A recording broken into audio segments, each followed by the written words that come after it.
Турскиот председател Реджеп Тајип Ердоган ги засилува напорите за проширување на влијанието на Турција на Балканот.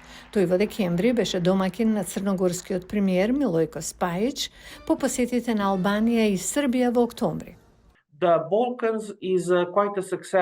Балканот е прилично успешна приказна за Анкара, а причина број 1 за тоа е затоа што Турција беше успешна да действува како посредник способен да одржува паралелни врски со сите влади и сите етнички групи.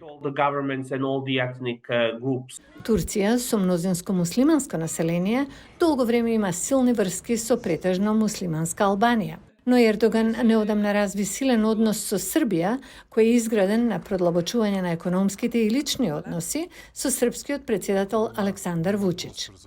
Русија историски ја смета Србија за дел од својата сфера на влијание, но и го одвлекува вниманието од војната во Украина, нешто што оди во корист на Турција.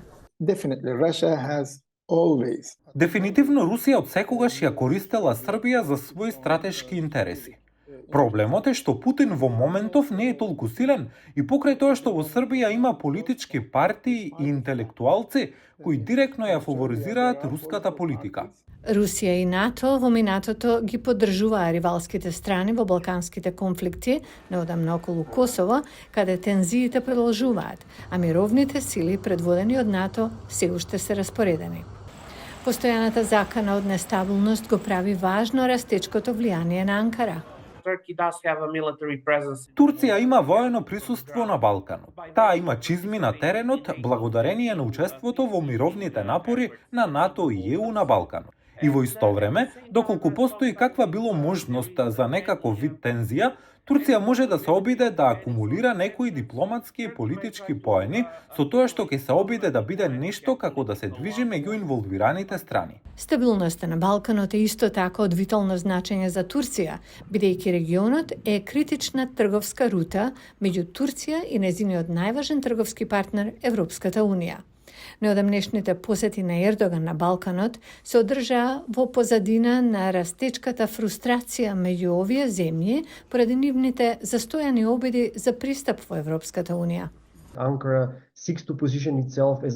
Анкара се обидува да се позиционира како незаменлив партнер за регионот и често од европејците се гледа како на периферија.